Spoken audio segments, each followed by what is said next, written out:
Hey guys, welcome to another episode of the Yes People podcast. I'm your host, Savvy Rex, and today I'm humbled to have Jim here with me. Jim is a producer, presenter, a podcast host, and he is also a community safety professional. Jim, thank you so much for taking your time to come on the Yes People podcast. How are you? Oh, brilliant. Thank you so much for having me on. It's just a real honour. I've listened to some of your podcasts that you've been doing recently and absolutely love it. So thank you so much. It's an honour to be on here. No, I'm really humbled to have you because when you sent me over the information for me to do research on you, and I'm sure we're going to speak about this on the podcast, Yeah. you have so much experience in so many different things. That experience has also wanted you to help communities so that they can do better within themselves and become safer. But before we go on to all of that, I just want to ask my first question, which I love asking everybody, is could you tell me a little bit about you, Jim, as a person and your background of growing up and how that influenced you to be the person who you are today? Yeah, definitely. I was born in the late 60s and my mother actually had me quite young. She was only 17 when she had me, and obviously in the late 60s it was a period of time as people born in that sort of era and people that were living around that era, having a child out of wedlock and also at that age was kind of a big deal, and it would bring shame on a family and that kind of stuff. So I was born in Stoke-on-Trent in 1969, and then I was very, very quickly taken away from my natural mother and put into a children's sort of care home for around about 3 months. And then I was adopted by a family from the West Midlands and taken down to a place called Wednesbury in the West Midlands, or I think it was Staffordshire actually back then, until they changed all the borders in the sort of the early 70s. And I had a really good childhood, to be honest with you. Really, really good childhood. I had an older sister who was 2.5 years older than me. Great community spirit where we lived in Wednesbury. It was, everybody knew each other. Everybody was in and out of each other's houses. You could keep your door unlocked at night. It's just a brilliant, brilliant community. And then we moved to Birmingham in around about 1977. My mum and dad took up a greengrocer's shop in Birmingham. And what I sort of became aware of at quite a young age, I was immensely quick. I was a very, very fast individual, even from sort of the age of sort of 5, 6, and noticed that I had this talent. So I got involved in athletics at quite an early age. There was a local club in Birmingham called Birchfield Harriers that some people may know of, very big club within the UK.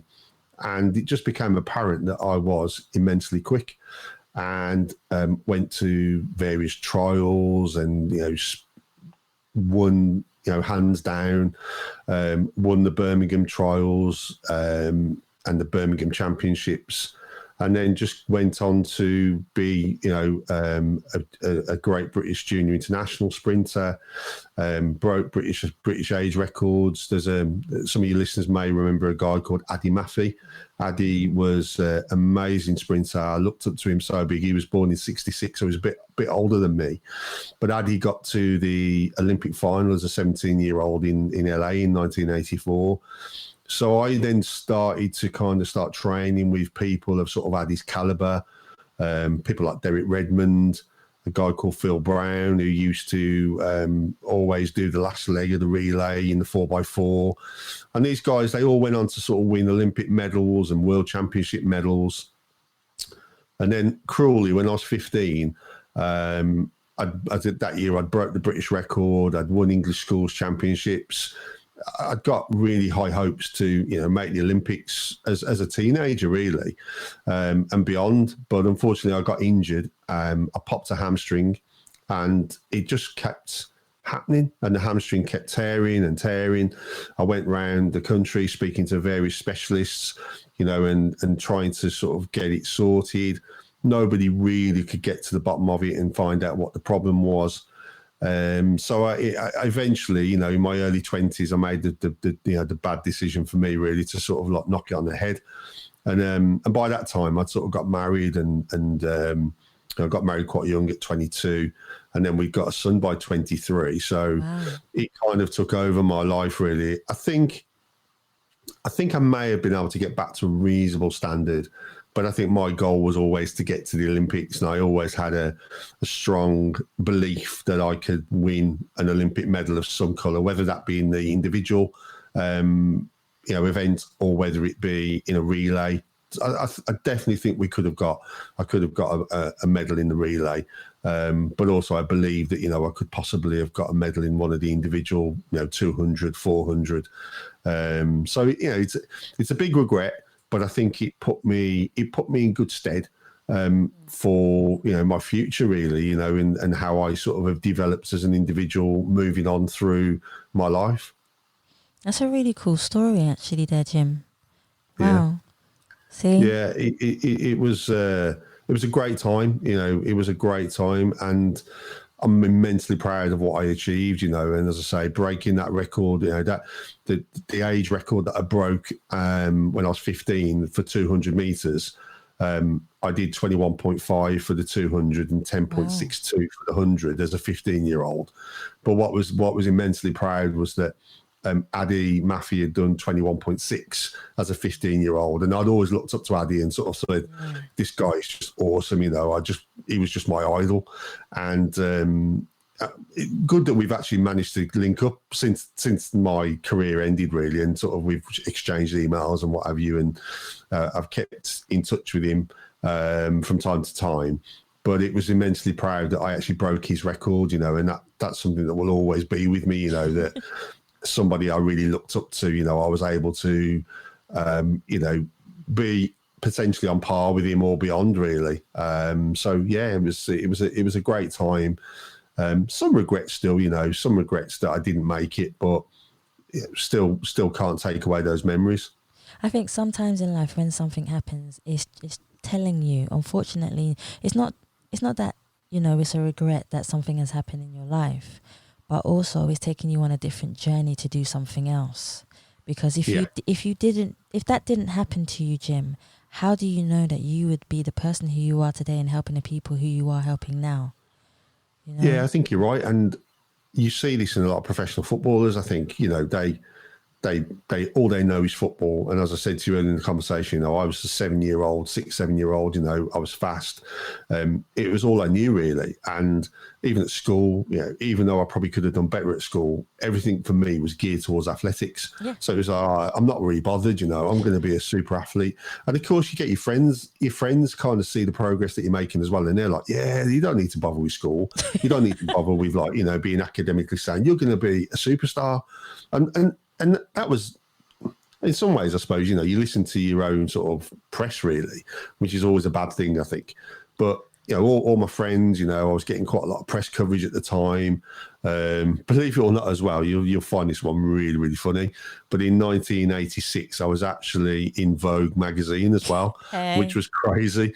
They contacted my coach in, I think it was late 1985, and said, we've heard about this kid, he's really quick and we want to cover him. And I'm like, what, Vogue magazine? And I'd not really sort of, I knew about it, but I didn't realise the magnitude.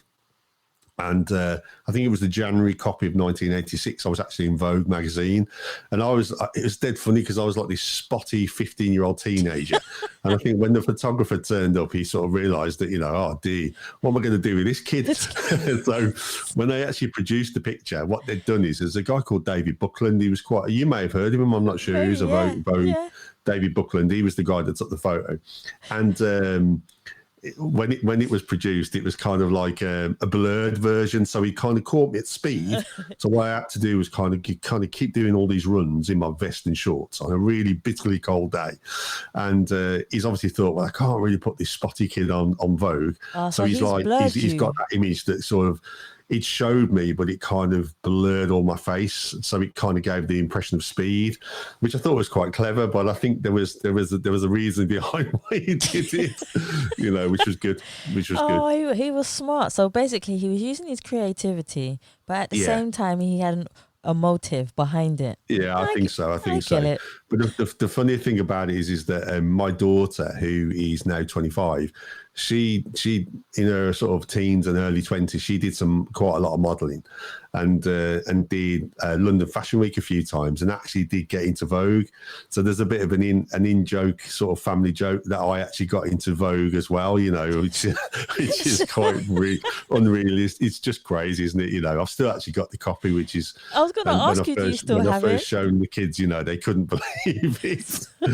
So yeah, it's good. Oh, that's pretty Good cool. memories, good memories, and I do look back at that time as with fond memories. But I totally agree with you that coming back to the point, that footballers, athletes, they have great careers, but then sometimes it stops, and then what happens? And I think there's a massive evidence to suggest that some sports stars, they retire and then they become sort of a little bit lost, and you hear stories of, getting into drink and not having obviously the amount of income that they had before. And if they don't break into, say, management or coaching or punditry, where do they go from there? That's true. So I think you're absolutely right that although I have regrets and, I would love to have been an Olympic athlete, actually, I think when I look at my life now, it did me a favour, I think. Yeah. I see you've had great achievements more than regrets to me, because you telling just your story so far of what you've said to me, I see it more as an achievement more than anything else. Yeah, it was. And what happened was that, as I said to you, I got married quite young. Mm-hmm. We had Sam at 23. And I at the time was working for an insurance underwriters, and I really hated the job. It was something that I just did as a matter of income. I wasn't passionate about it. And I'm the sort of person that if I do something, I've got to be passionate about it. If I don't enjoy it, I just won't give it my best. And that's why I always try and seek out opportunities that really kind of float my boat, really. So what happened was that I went back to college. It was a big risk, and my wife had a similar job paying a similar income. So what we decided was that I would look after Sam, my eldest, and then my wife would go back to work, which, caused a few issues in the family, really. People looked at me as if to say, how can you do that? You're the man of the family. You go back to, you should be working, you should be earning money. What I did was that even though I was studying, I went out and I did cleaning jobs in the evenings, and I also became an active member within the student union of the college that I went back to, and actually managed to get a paid job with the student union. So on top of my studies, I was cleaning places. I think I had 3 cleaning jobs at the time. Wow. And one of the things that's always resonated with me back then was that how people are very, very short-minded and very kind of quick to judge. And I've got absolutely every admiration for every person that does any type of job. But it's amazing how people treat you when you're doing a job like that. Yeah. And they don't know about you. They don't know the background. They don't know what you're trying to strive for. And in fact, one day I was doing a cleaning job, and as we'll come to later on in the conversation, within a week I was a police officer. Yeah. So people judge you and go, "Oh, you're a cleaner. You clean toilets for a living." But actually, if they dug down into the surface and actually got to know me a little bit better, they'd realise that I had aspirations to be a police officer and go on to a good career in the police service. So I think what that taught me very, very early on was to be kind and to respect people, and everybody's got something to offer, and you don't know that person's background. They may be cleaning, but they may have retired, or they're cleaning and they're doing a fantastic job, and I always make a point of, any organisation that I work in, everybody that works for that organisation gets my time and they get my my recognition, because everybody plays a part. It doesn't matter what small part you play, everybody plays a part in the success of that organisation. That's true. I totally agree with you there. And that leads me actually on to my next question. what was it that made you say you want to? I know you were studying, so was you studying to be in the police force first? You know what? No, it was really weird. I'd come out of athletics, obviously. I'd done a couple of sort of jobs that I didn't really enjoy. And I think the goal really was to try and stay within sport. Okay. So at the time, the kind of the niche role that was difficult to get into was sports development. So one of the things that I wanted to get into was, particularly athletics. So I could go in, and at grassroots level and help people develop athletics. But the roles were so difficult to break into. So the actual course that I did was like a leisure course, and it was like a BTEC national diploma, which is kind of equivalent to like 3A levels. So I did that. It was a 2-year course. And then what happened was that I had this tutor at college who was like a really, really good guy. And I'll always be grateful to him. And he'd actually served 8 years in the police service up in Manchester. And we just got talking one day, and I wasn't sure what I really wanted to do. I was realistic that sports development jobs were few and far between, particularly where I lived, and I didn't really have the desire to move out of the area where I was living, for family reasons, obviously. And we just got talking, and he was telling me about the police, and he said, even though I left early, he said the police has changed a lot since I was in the sort of 70s and that. He said you should give it a go.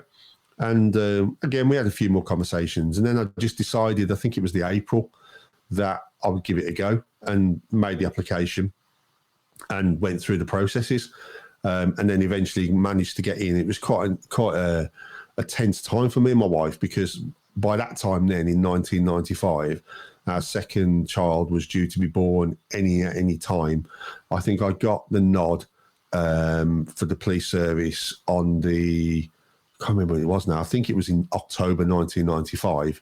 But ironically, I think I got the letter to say, yes, you're in and you've got the job and you've passed the medical. And my wife actually left for maternity leave on the Friday. Wow. So we were in this really difficult position that I'd left college, I hadn't got a job. And if I hadn't been successful getting that police role, then I really don't know what I would have done, really. I probably would have had to carry on cleaning and just look around for the next opportunity that probably I wouldn't have been really that passionate about. So it all just fell into place. And it was good for me because I was able to sort of take, real encouragement by the fact that I'd taken a risk. Yeah. And my wife had taken a risk, and we'd made that risk 2 years before, and it had paid off. And it was good to be able to go back to family and say, you know what, it was worth the risk. And although you guys doubted us at that time and looked down on us a little bit, because, like I'd go to parties and I'd go to sort of events, and people say, oh, you know what people do? The first thing people say to you is, oh, what do you do? Oh, I'm a student. And it was like, what? You're 24 or whatever I was about then, 24, 25. You're a student. And I'm trying to better myself. And they'd just look down on you. And I'd be like, yeah, okay, fair enough. And then all of a sudden, again, 6 months later, I'm a police officer. So you'll go to a similar event and they'll go, oh, what do you do? You go, oh, I'm a police officer. Totally different attitude. Oh, you're a police officer. Oh, brilliant. And they'd like have it. And that just shows sometimes how fickle people can be. But I think the message I want to get across to your listeners is if you want to do something, just do it. We've all been through a difficult time in the last 12 months. Definitely. And you know what? If you've got a desire and you can find a way to do it financially, then do it. Don't sit back and in 20 years' time think, oh, I should have done that. And just do it, and I live by that now. And even now as a 51-year-old man, if an opportunity comes along that I want to do, just do it and take the risk, and it will pay off. And if it doesn't, you learn by it and you move on. That's true. And you become a better person. That's true. I totally agree with you there. I wish that more people took risks in their life, because I find that when I speak to a lot of people, they always turn around and tell me, I ask them, do you love your job? And they turn around and say, no. I say, why? and they say it's soul destroying. So I say, why don't you go for the opportunity of doing what you love? Oh, because money is more important. I like, but isn't your soul more important than the money? Yeah. I do understand we're all in different situations. I do understand that, but Well, and that happened to me in the police. I went on and joined the police in the latter part of 1995, and when I joined the police, it was fairly rich with finances. There was no real sort of austerity back then. yeah, So there was a lot of officers. There was 100,000 plus officers across the country. It was an amazing place to be, and I did 20 years, got to the rank of sergeant, specialised in really kind of community sort of development, I suppose, where you go into a community and you'd sort of like help them and change them and take out criminals that were causing the problems. yeah, But I got to a point after 20 years that, and this was kind of unwritten, really. It was like, you never leave the police. Once you join, you never leave. You never do anything else. But actually, after 20 years, austerity kicked in. Something really quite harrowing happened to me in 2014, where we'd gone to arrest somebody for an offence. It was only a young lad. He was 17, but he was causing a lot of problems in the neighbourhood. He'd been arrested several times, and he needed to be arrested again for a breach of his bail conditions.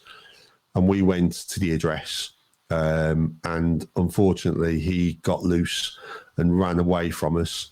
And as he got to the end of the path, I was chasing him up the path, and he got hit by a car in front of me, and was thrown several meters across the road, landing on his head. And family obviously were not very happy with us, although we'd done nothing wrong. Weren't allowed to administer first aid.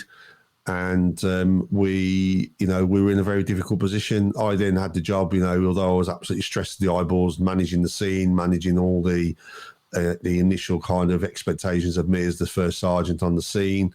So, you've got to take that responsibility very seriously and make sure that the scene is preserved. And obviously your main job is to try and preserve life, but you're not allowed to do that because the family are there saying you can't do that, don't touch him.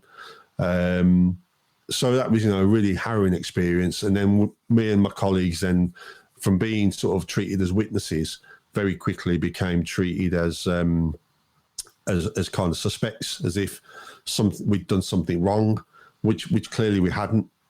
It was just unfortunate that the kid had got loose and then made the decision to run straight across the road rather than turning right or left. Had he turned right or left, he would have been fine. But that's life. And it kind of caused quite a lot of PTSD for me, post-traumatic distress. I was interviewed under caution, just left a bit of a bad taste really in my mouth. And then after just over 20 years, I just made the decision that it wasn't for me anymore. I'd made some great arrests. I'd had some good things in my career. I'm immensely proud of what I achieved. Yeah. I think I was a good leader. I led people well, and people, liked my leadership, and they responded well to my leadership. And I genuinely did make communities better. Communities where people had said to me, you're never going to change that community. Yeah. You are never, ever going to change that community for the better.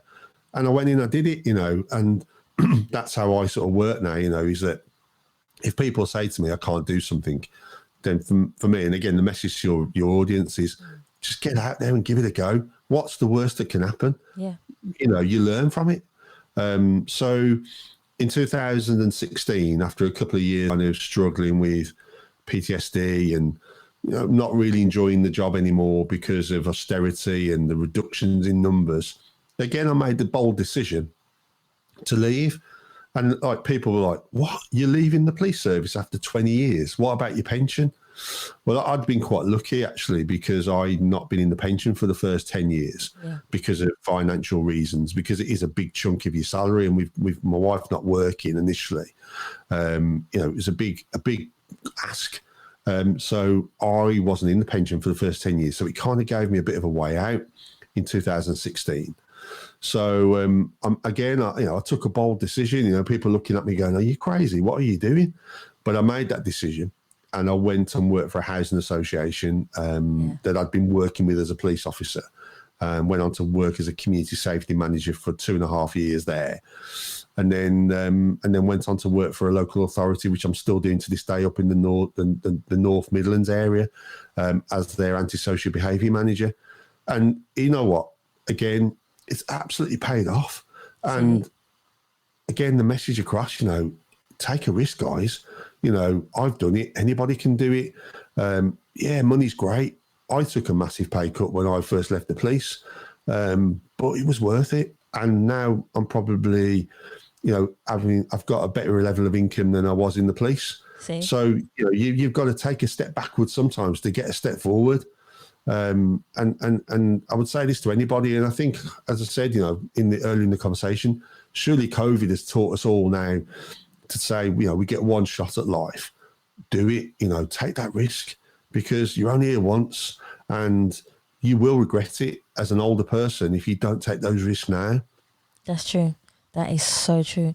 How do you feel about, I know you are passionate just by hearing everything you've been saying so far. You are really passionate about communities.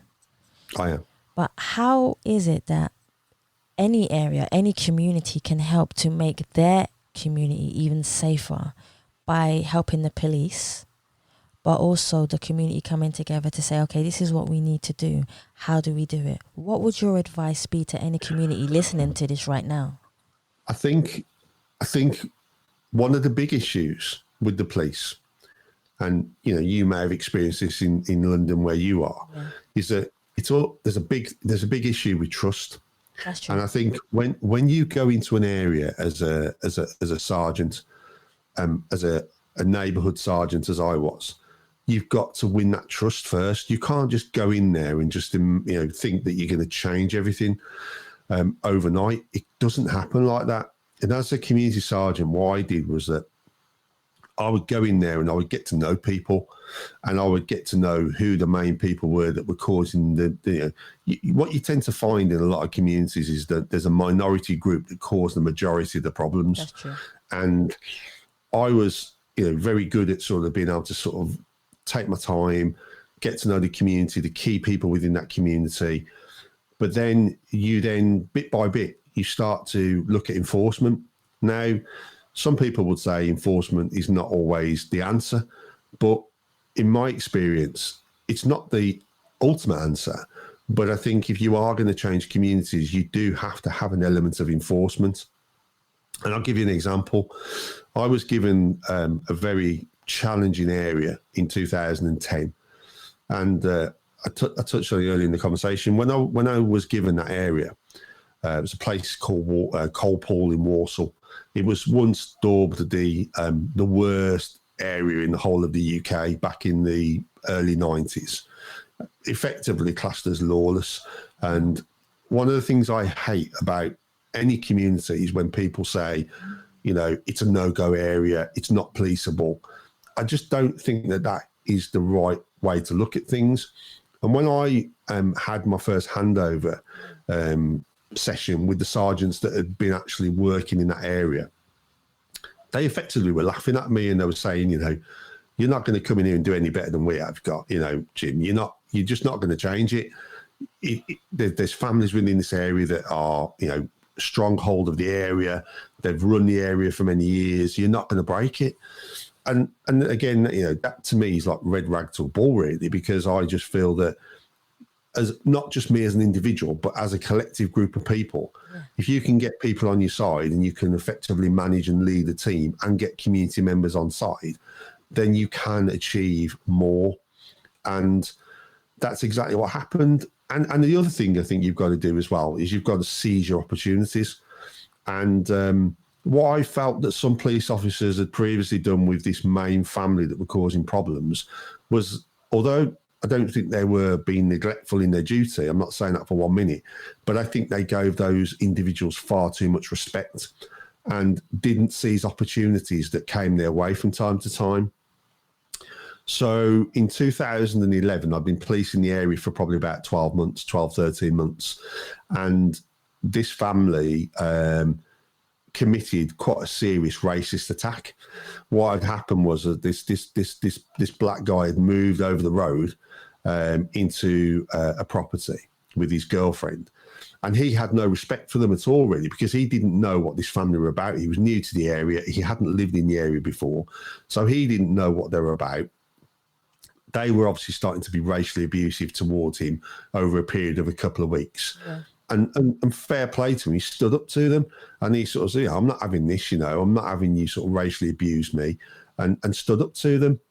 And there was a bit of an altercation one Friday evening, and then the family that were against him in early hours of a Saturday morning, they all got together and went in and smashed all his windows in with spades and various weapons, golf clubs, all that kind of stuff. And again, fair play to this guy. He comes out and he starts to sort of like defend himself. Yeah. Luckily for me, we actually had this family under surveillance, and we captured the whole incident on CCTV. Wow. So we were able to kind of come in, review the CCTV and lock them all up for a serious, not only a racial crime, but also a very serious matter of violent disorder. And I think we locked up 6 of them altogether, charged them, put them before the courts. But then what I thought was that, although I got faith in the criminal justice system, I was really concerned that we may not get the result that we wanted at court. So one of the things that I work in now and that's very effective when you're tackling some criminality is the civil tools and powers from the antisocial behaviour sort of acts. And we went to the local housing association that I then went on to work for and said, look, why don't we look at civil injunctions against these individuals? Even though we've got a criminal matter ongoing, I think that we need preventative measures as well to stop these individuals coming back into that area. Because with the criminal justice system, there's always a concern that they may apply to have their bail conditions sort of relaxed. A couple of them were on remand and then got released on bail, so they were back in that community. So what we did was we all worked really quickly as a partnership, and this is the key to it. Is working very closely as a partnership. And what we did was we applied to the civil courts on the Friday the following week after this incident happened, and we got 6 injunctions against these individuals. And what those injunctions did was it banned them from their home addresses for 2 years. We had to go back to court and sort of do a further hearing, but none of them contested it. And what happened was that it transformed that community overnight, really, because it showed the community that we were prepared to tackle them. And because they couldn't go back to their home addresses for over 2 years, what actually happened was that it diluted the group, and they all kind of went off to their own new sort of addresses, and it took away that stronghold. But coming back to your point, what it did was it gave that community confidence then in the police. It gave the community confidence in my team. And what we found was that they started to give us more information and tell us more about what was going on. So what I always say is that what big mistake that a lot of police make is that they'll go into an area, they'll clean it up, and then when it goes quiet, that's the time then where they'll move on to the next project. But what I've always said is that when that quiet period kicks in, that's a really important time for me. And that's a time when you've got to kind of stay in that area, keep working with the community, keep talking to them. They'll tell you more. And then what happened was because we did that, it didn't go back to how it was, because you've always got new people coming through that want to take over the mantle of the people before. So we were then able to kind of gather intelligence, gather more information, and then we took out more injunctions on people, evicted some people that didn't deserve to be in that area, and we kept that pressure on for a number of years, and so right up to the point where I left, really, to the point where when I handed my area over to the new sergeants, I don't think we had any. We weren't at that point. We weren't investigating any live crimes in that area at that time, and we'd reduced antisocial behaviour by up to 70%. because we cared about what we were doing. We embraced the local community down there. They got our confidence, and we were able to do so much work with them because they would then come forward and help us. So it's not only I'm making that really simplistic there, very simplistic. It's a lot more complex than that. But I think the key to it is gaining the confidence of that community.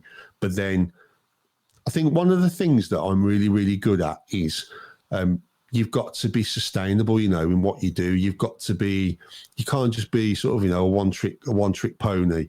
You've got to keep putting your money where your mouth is, really, particularly in that role as a sergeant of a really kind of deprived community. You've got to be consistent, and you've got to consistently get results. That's the key word, yeah. And that's the key to it, really. It really is key, because the community then can grow confident from what you're seeing. And then at that point, I think you can then start to do more within the community, bring in third sector organisations, bring in statutory sort of elements of it too, and build that community again, really, from the confidence that they've got from the enforcement side of things, and that things can change. It gives people hope, I think. I think hope is one of the biggest things that we need right now, because with everything that's going on and everyone having to stay at home, we don't have, but it has shown people have shown a lot more compassion, I would say. I think so. I think so too. So I think that's a really good thing. And I hope this year we double that amount of compassion for what's been going on in the world, because it will help us join together as a force to make the world an even better place, which kind of leads me on to my next question for you is, what would you change in the world right now to make the world a better place if you could have that power to? I mean, it's a big thing, like we've just said, really, there's a big complex issue going on at the moment in the world. Yeah. But I think people need to be kinder to each other. I think one of the things that you touched on earlier about my podcast, that's being launched very, very shortly, the Community Safety Podcast. I think one of the things that I've said is that, people need to sort of start leaving their egos at the door when we try and do work together. I think there's far too many people that work in silo, and I think that egos get in the way, and that's when problems can start to eradicate what people are trying to achieve. So I think what COVID's taught me is, although I think I was doing it before, but probably I'm doing it more now, is I'm reaching out to a lot more people. I've helped. I'm really proud that I've actually helped a couple of people this year that were very much on the brink of taking their own lives. The one person I know, the one person I didn't know, but they reached out to me. And I've worked really closely with both of these individuals over the last sort of 12 months. And they're both in a great place now, in a much better place, particularly the one person, who I didn't know.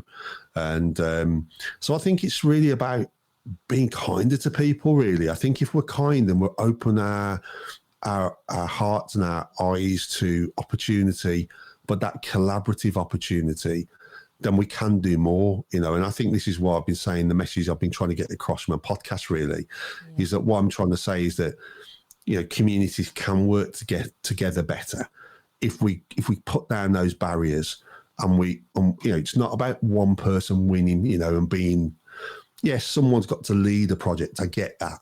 But that person's still got to have compassion for the group that they're working with.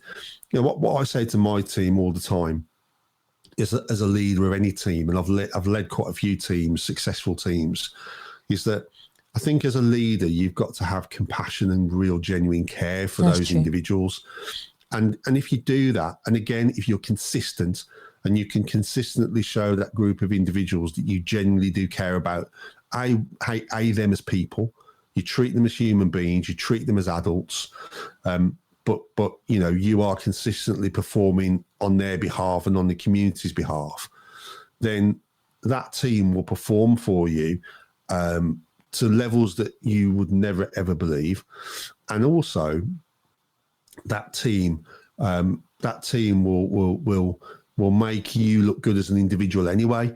So I sort of try and kick that ego into touch every time, really, because it doesn't matter to me. You know, what matters first and foremost is that those people that I'm working for me are looked after, they're cared for, and that we do the job that we're paid to do and beyond.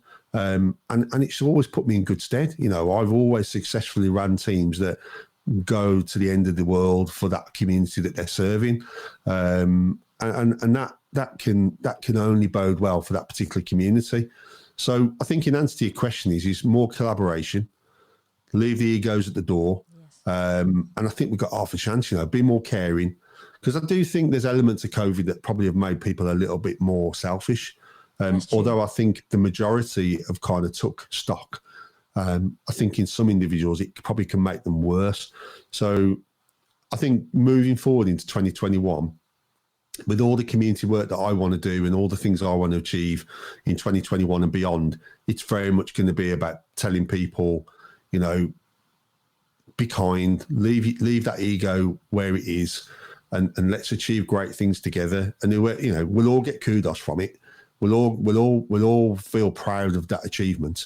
And I think that's the key to it, really. You know, I really do. Again, I'm being very simplistic there, but I do think that it's a way forward. Let's stop competing so much. Let's stop being so jealous of people. Jealousy is a really, really, really bad emotion. And I'm not saying that I haven't been a jealous person in the past. I have. You know, I've been through periods of my life where I've been jealous of people, but I can honestly say now that I'm not. You know, if people do well, and I think we're a little bit like that in this country. You know, I think we're very quick to build people up and knock them down, whereas now I'm very proud of people's achievements, and if people are doing great work, I'm very much one of the first people to commend them and praise them and say to them, you know what, brilliant, just keep it up. You know, and I want to collaborate with those people. I want to jump on what they're doing, because they're going to teach me more. And then that makes me a better community leader and a better person to do the jobs that I'm trying to do. See, I like that. I wish more people were like you, Jim. I definitely do. I think if more people were like you, I think the world would definitely be in a better place and go in a better direction. Let's talk more. Agree.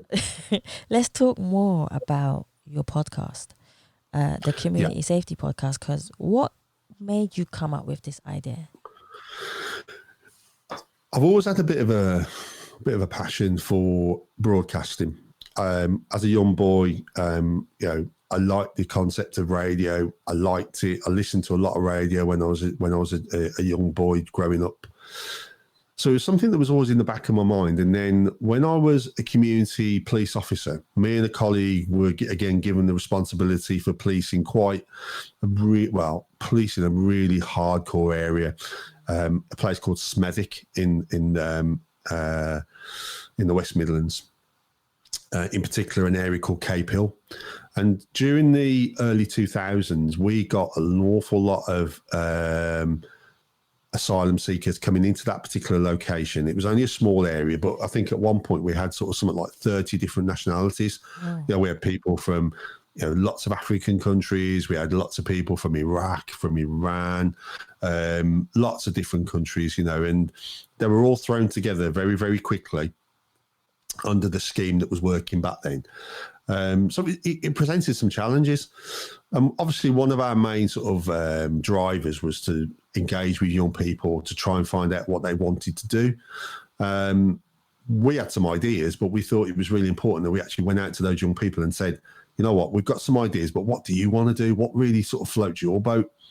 So we canvassed a number of young people in the area, and a lot of them were saying, oh, we'd love to do music and we'd love to do radio and broadcasting. You know, it's something we're really passionate about. And this came back time and time again. So it was really weird because we had no idea really how to do it. And we started with a blank piece of paper and we started like scribbling out a few ideas. And again, it comes back to what I said earlier. We collaborated with some really good people. We hadn't got a clue. So we got in touch with some people and said, you know, will you help us? And it's quite interesting, actually. As a police officer, you do get a lot more help from people when you ask them. You know, there's a lot of good people out there, but I think having that kind of that police background and with us being active police officers at the time within that community, people were quite happy to help us.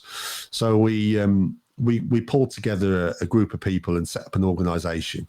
and then just try to raise money through funding. And we were successful. We got money from various sources. And then in around about, I think it was about 2002, we actually were able to secure our own premises. A mate of mine who'd been using some premises, his lease was up, and he said, look, this would be a fantastic location for you guys to sort of set up. It was called Smethwick Sound. And so we set it up. We had two studios, two broadcasting studios. We had a mixing area. And I think at one year, I think it was 2003, we actually turned over something like £300,000.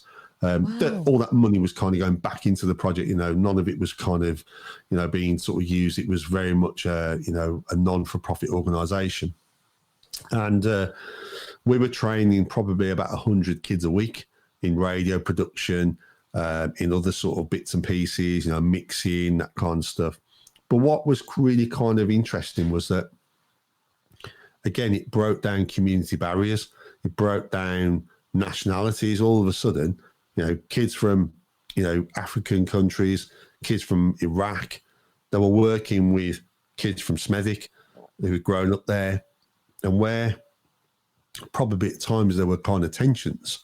What we found was that, when you became a group of individuals that were responsible for producing a program, broadcasting that program, it just broke down those barriers, and it was just beautiful to see. And also it helped, I think, with people's English and numeracy, because they were having to sort of set these shows up, and they were having to think about how they would structure it. And it was just an amazing sort of process. And then in the May of 2003, we were able to get a restricted broadcasting license, and the kids went live for 12 months. 12 months. They went live for a week, and were able to broadcast to their community on an FM channel frequency, which was absolutely brilliant, and brought them a lot of kudos. Oh. So broadcasting's always been a little bit of a kind of a thing I've always wanted to do. And then obviously moving into sort of the policing side of things, community safety, working with communities and seeing how communities can change. That idea has been with me for a while, really, but I never really knew how I could sort of further it. And then probably about sort of August time, I set up my own YouTube channel. And my specialist area is antisocial behaviour. I've been doing it for many years. So I thought to myself, you know what, I'm going to do a few tips just for people in the profession, from my own experiences, a massive disclaimer at the start of it, to say, look, this is just my own personal views, and but give it a listen, and see what you think. And I did a series of videos, and they went down really, really well. I got some great feedback. And then I just thought to myself, I've really enjoyed this, and there's nothing better than when you enjoy doing something. And then around September time, I just thought, why don't I do a podcast for community safety? It's not been done before. It's really niche, but it involves so many different elements, like drugs, like child exploitation, honour-based violence, domestic abuse, antisocial behaviour. I just thought, what a great way to get some guests on there, and we can explore their profession, what they've done in their lives, but also more importantly, how we can explore how we can change communities for the better. But not only just have a podcast, but let's actually use some of that content and actually change communities for the better, in the short, medium and long term. So that's really where it came from. And as I say, I started the project in September, and it's just massively grown. And although we've only broadcast a promo so far, I've just been absolutely overwhelmed, not only by the response, but by the number of guests that have agreed to come on. Some really high profile guests that have just said, yeah, I'll come on and I'll be a guest, and I'm really happy to share my experience and my views. So I've just been blown away, really, absolutely blown away. But I really do believe that it will help change communities for the better. And as I said to you earlier in the conversation before we turn the record on, I really do believe that we will change lives by doing this. And if we save 1 or 2 lives, you know, like I've said, we're covering things like domestic abuse, we're covering things like honour-based violence. You know, if we save a couple of lives by what we're doing, then that's just got to be a great thing. It sounds like it to me, most definitely.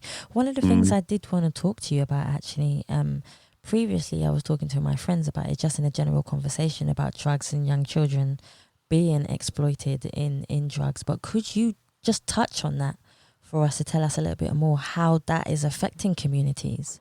Yeah. I mean, obviously the drug trade is a massive, massive thing within, you know, the UK and the world. And I do honestly believe that there has to be an element of reform around how we tackle the drugs problem. That's a big issue. It's a wide issue, and it's not one that's going to get sorted out very, very quickly. But what we're seeing over the last sort of, you know, few years is that drug dealers, particularly the higher level drug dealers, have realised a couple of things, really. Number one, that young people are there to carry the burden. And obviously there's big risks with drug dealing and tackling drugs and dealing drugs. So there's a big issue there. But obviously young people are there to carry the can for them. So it takes away an element of risk. And I think what they've started to realise is that there's other areas within, you know, the country where they can infiltrate their sort of operations, again, by using these young individuals. So what we're starting to see is, when they call it county lines, where young people are being sort of recruited, groomed by these gangs, you know, not only by the big dealers, but obviously they've got people that are working for them that will go out and actively recruit some of these kids. And then they will sort of, you know, bring them into their family. Now, we've got to understand that a lot of these kids, you know, some of them have been excluded from school. They've got issues at home. I think one of the things I want to get across today is that I never write off these young people, ever, because there's always, if you dig into the background of each of these young people, in a lot of cases, I'm not saying all, but in a lot of cases, there's a history and there's a reason why they're vulnerable, and there's a reason why they end up sort of gravitating towards these kind of people. But then what we're seeing is that then these young people are out there taking all the risk. And we're seeing now, you know, young people getting sort of involved in a lot of violence. They're, you know, some of these young people are getting murdered. You know, you only have to look at some of the issues down in London over the last, you know, couple of years, the amount of murders involving young people, and across the rest of the UK. And it's a growing problem, and it's one that needs to be eradicated. So I'm, you know, again, this is one of the issues that we're going to be covering on the podcast. I've got actually a guest coming on next week, that I'm recording the show next week, that's going to go live on the 22nd of Jan. A lady by the name of Dr. Grace Robinson. And Grace has been doing a lot of research into this very subject matter. And again, we want to use some of this research to turn it into reality, really, in terms of how we can tackle the problem and again, save lives. I'm not saying we're going to eradicate the problem very, very quickly. It's a massive, complex issue. But we certainly are going to go out and try and work with a number of people to see if we can at least reduce some of these murders and these, you know, these people, you know, getting involved. And I think COVID has played a big part in this as well in recent months, in that, you know, kids have been out of school. They haven't, you know, and this isn't just, you know, kids that are getting into trouble at school and have been excluded, because I think that's a big target market for these individuals that are targeting these kids. And this is why I'm a big believer of keeping young people in education as best as we can, and not be so quick to exclude them, no matter what they're causing and the issues they're causing. And also, I think it's left other young people vulnerable during the COVID period as well, and open to, you know, exploitation. So it's a massive problem, and I hate to see young people, you know, getting hurt or worse. And we need to get some solutions to the problem fairly quickly. You know, what we're seeing is some of these young people, you know, they're like, say, for example, from the West Midlands, you know, some of these young people are turning up in sort of places miles and miles and miles away from where they live. and infiltrating sort of, areas where, there's a market and they can make money for those bigger dealers. And, they feel, I think initially these young people, they feel loved and they feel as if these people are on their side, but ultimately they're just being used as mules, and they're taking a lot of the risk, and it's got to stop. But again, if you look at the wider problem, there's a market there that's being driven. Not just drug addicts as such. We have to look at the cocaine market for an example. If you look at the cocaine market, it's being fueled by working people, in some cases, people with very good jobs, and you have to say that that is fueling the drugs market, the drugs demand, the drugs. The supply is there because the demand is there. So I think some people need to take a long, hard look and say, when these young people are getting killed, they are indirectly assisting the drugs markets because they desire that product. Yeah. So it's a massive problem, and again, it's not going to get resolved anytime quickly. But I want to start making inroads. And again, Grace is going to come on as my first guest, and we will be exploring the research that she's done and how we can sort of at least start to look towards eradicating some of these issues and saving lives ultimately. I love that. It's definitely something that I will definitely be listening to. So listeners, definitely look out for that. I'll let you guys know exactly when it's on, and we can. Yeah, that one will definitely be released on the 22nd of January at 7 p.m. We're going to be releasing 3 episodes all at once. So Dr. Grace Robinson is going to be the first one. So really would urge your listeners to take a listen to that one as well. I think it'll be an interesting conversation. See, what's the best advice you have ever received, Jim, that has helped you throughout your life? I would say, what's the best advice that you can say someone has given you that has helped you as a person? I think the best advice I've ever been given, and I try and give that advice now, is to be yourself, and not. And I'm sort of saying this as a 50-odd-year-old man, and I'm not saying I've always adhered to this, but I think I have now for a number of years, and it's working. Is to not worry too much about what people think of you. True. And I think as I get older, I think I get more and more comfortable with that concept. But I think it comes on to what I said earlier in the conversation, really, is that if you want to take your life forward, you've got to take risk, calculated risk. I'm not saying that people take ridiculous risk. It's got to be calculated. It's got to be well thought out. But if there's one message I can give across to your listeners today, is like, don't worry too much about what people think of you. It's what you do and what you achieve is what matters. And yes, people are important. Our family's views are important. Our friends' views are important. But ultimately, you are in charge of your own destiny. And if you can take that good advice on board, but be influenced by you as a person rather than what everyone else is saying. And if you think back to the point that I made earlier on in the conversation when I left my job and went to college, that, there were a lot of people sort of saying to me, bad move, mate, bad move, don't do it, you're going to regret it. Great advice, guys. Thank you. Take it on board. I'll think about it. Thought about it for a couple of days. No, this is the way I'm going to better my life, and for me, my wife and my family. And that is what I did. I took on board what they were saying, but ultimately I made that decision, and I paid, I would then ultimately pay the cost, or I would reap the benefits. It was a calculated risk, and it has paid off millions for me. So if there's one piece of advice I can give you listeners, is go with what you think. Don't be too influenced by, what people think of you. They'll get over it, and when you make a success of what you're doing, that's true. As I found in life, people there quick enough to come back and pat you on the back and forget about the conversation they had with you a couple of years before, because people sometimes are not too great at admitting that they were wrong. Yeah. So just do it. Go for it. We're here once.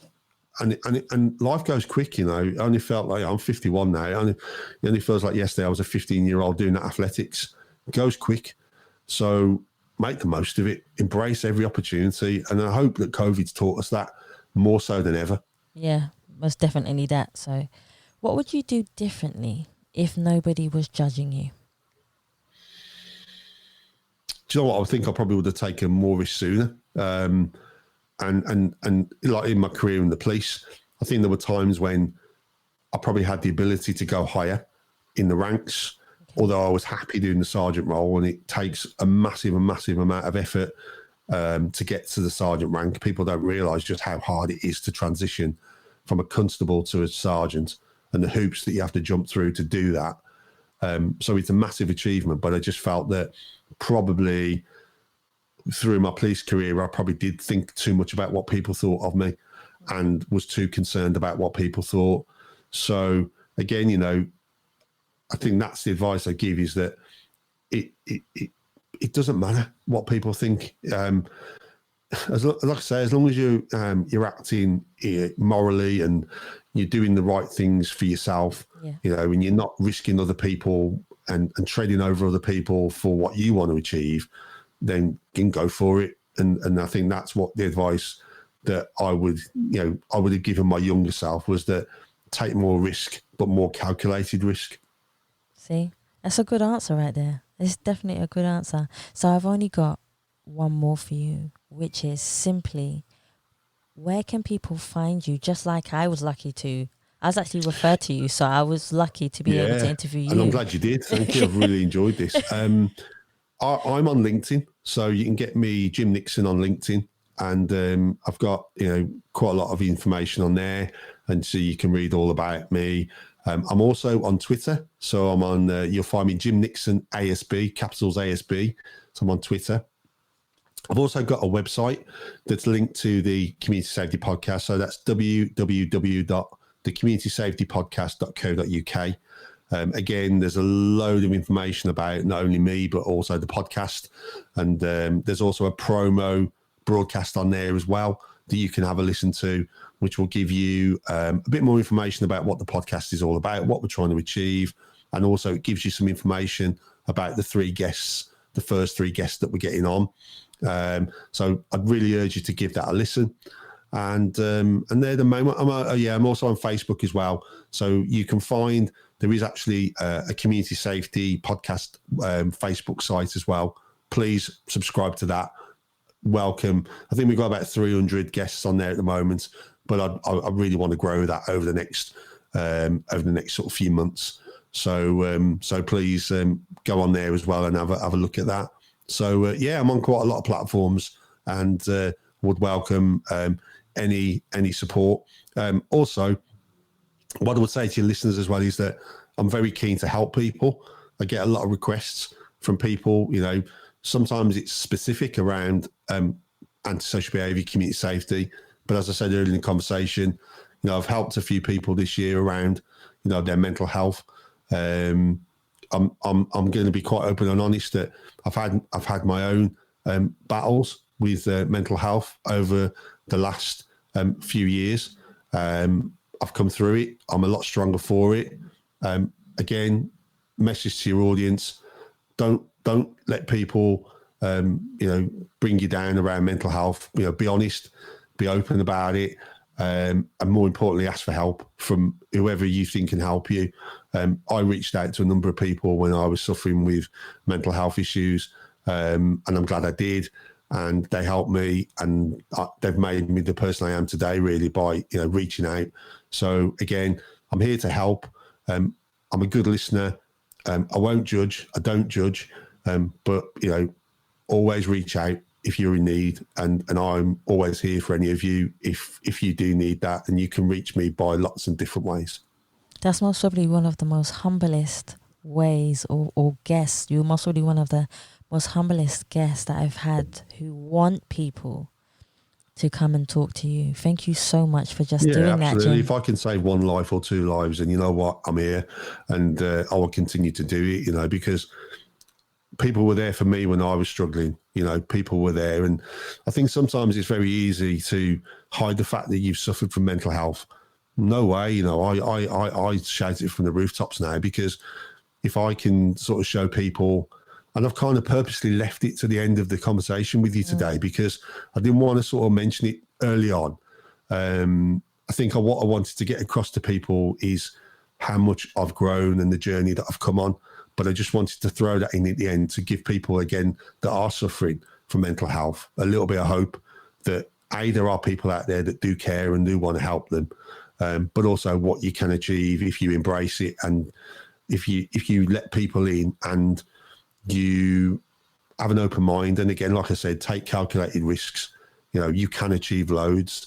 Never see it as a barrier. There are lots of people out there to help you.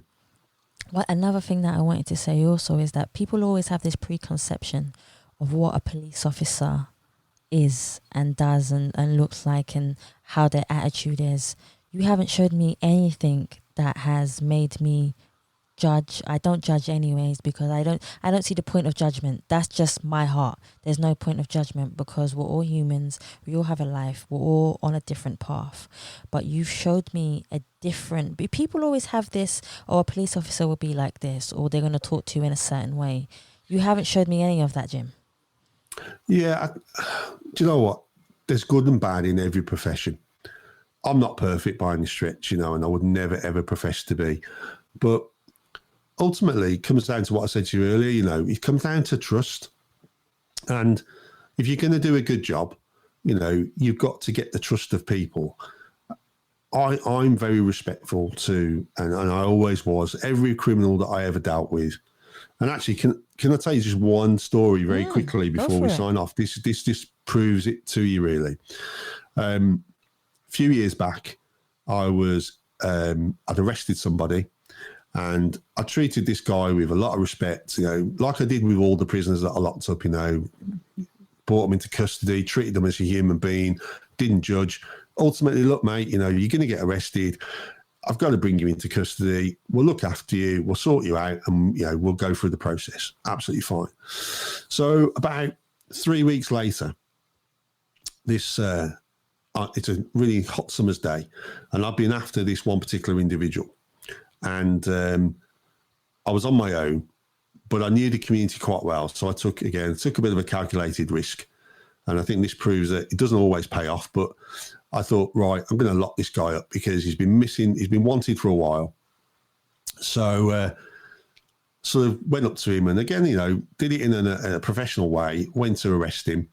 And very, very quickly, I realised that I was surrounded by a number of his colleagues, a number of his mates. Some of them had got weapons, some of them hadn't.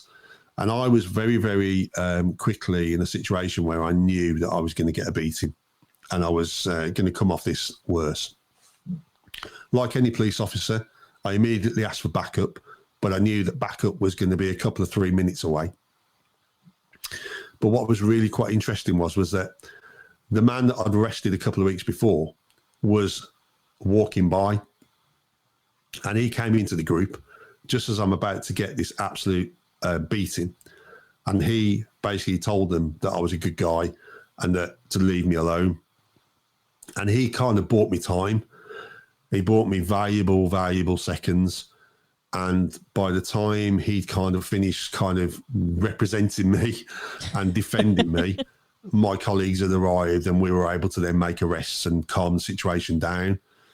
But again, I think the valuable lesson for me there, and to your listeners, is that, if you treat people with respect and you treat people with the respect they deserve, no matter where they come from, then it will be paid back to you in abundance.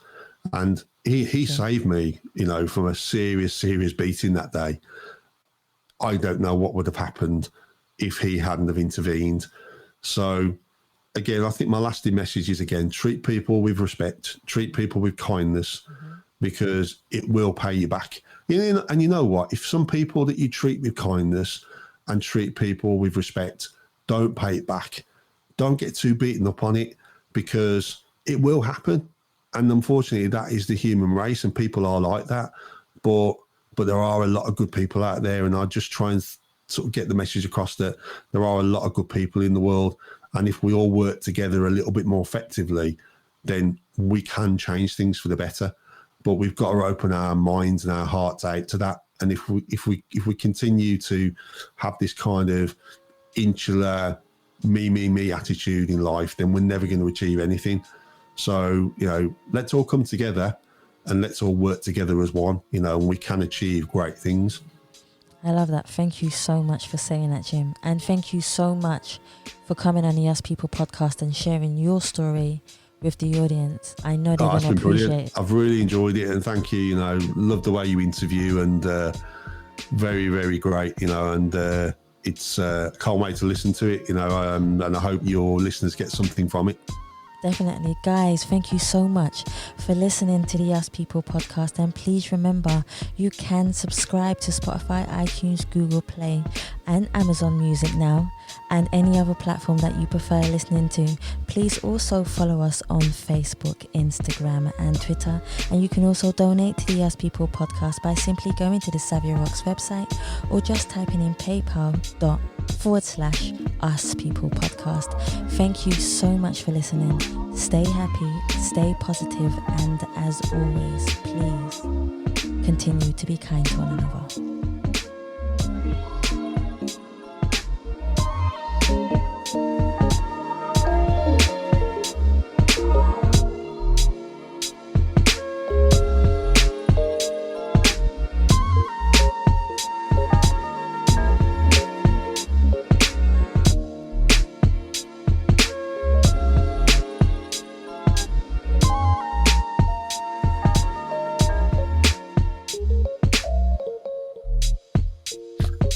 Brilliant.